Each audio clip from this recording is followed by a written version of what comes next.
Hello my darlings, I thought today we'd talk about Famine by Masterton. I didn't give it a lot of justice over Christmas, but I thought maybe now could be a really good time to sit down and talk about an absolute classic that this book is. Yes, I wrote some notes for us. Just a quick one to say it was first published in 1981 and January the 1st. 384 pages, and this edition is 1988 Time Warner Books, 384 pages as well. We start this novel at South Burlington Farm. Ed Hardesty has a huge problem. Everything that is grown on that farm has turned to mush, and it's not just him that's got the problem, and it's not just Kansas that's got the problem. Everybody across the United States of America has got a huge problem. We've got no more food. It is an absolute travesty, a disaster. So you may be thinking, you've got your food stored in your silos, your grains and your corns. No, all of those have been adulterated as well with radiation. So we've got to take that out to sea and burn it. And then, to top it all off, you think your cans would be safe. No. All of those have been messed about with as well. They've been injected with listeria. Yeah, what a way to die. I know, what an awful, awful thing to happen. Basically, this book covers everything that could possibly go wrong that could happen to America. Yeah, but it doesn't seem to be happening anywhere else. It's just happening to America. And Ed, poor Ed, he's sort of like stuck in the maelstrom of it all. And there is a senator called Senator Shearson Jones, and he's a bit of a crook, a bit of a nasty guy to be honest.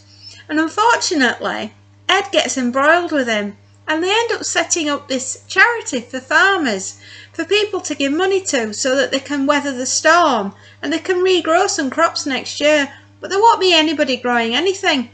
So we need to work out, was this caused by a foreign party, Russia, China, Iran, Iraq, somebody of that ilk, or was it a natural disaster? You'll find out when you're reading the book, won't you?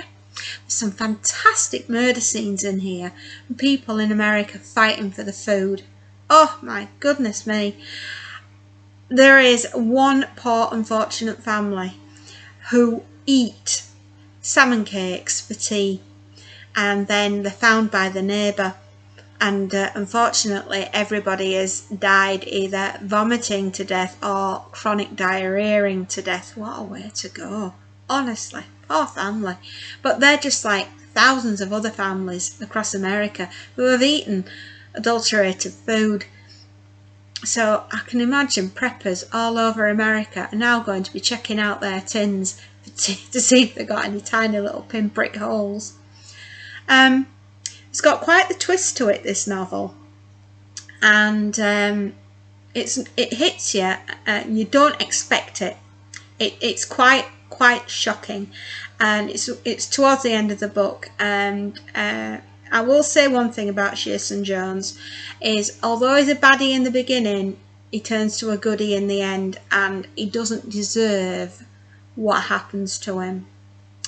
I will say that Ed has got a family who, against better judgment, left him to go and see family over in LA. He has a wife called Susan and a daughter called Sally. Now Sally is a pain in the arse, that's the daughter, and Susan is a spoilt brat of a wife who, instead of supporting her husband in his hour of need, decides to, I've had enough of this, I'm going off to LA. Now, when a problem like this, a crisis like this happens, the last place I'd want to be is Los Angeles.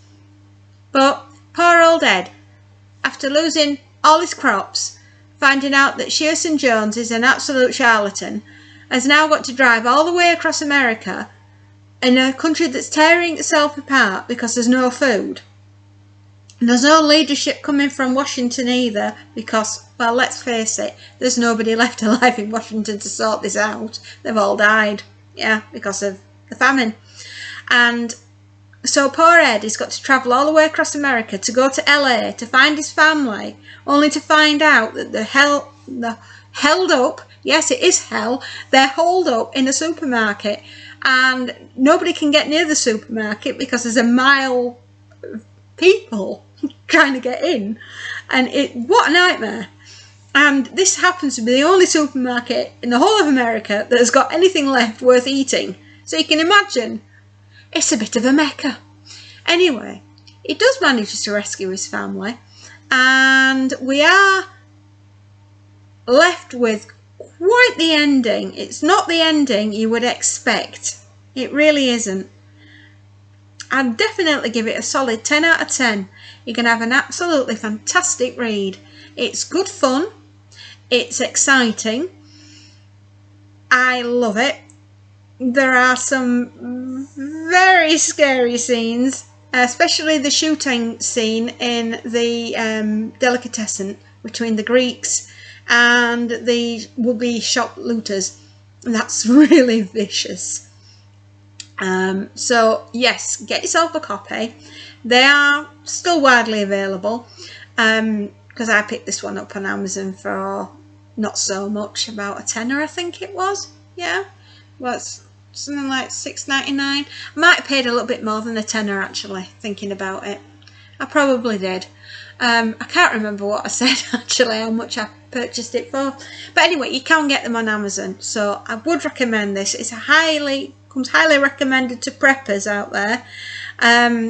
Yeah, you're gonna absolutely love the book.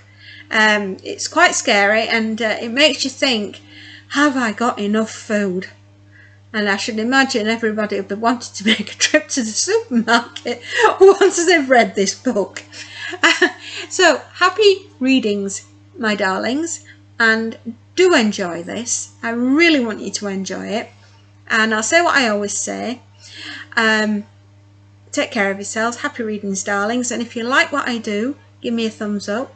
And if you really like what I do, you can always give me a subscribe.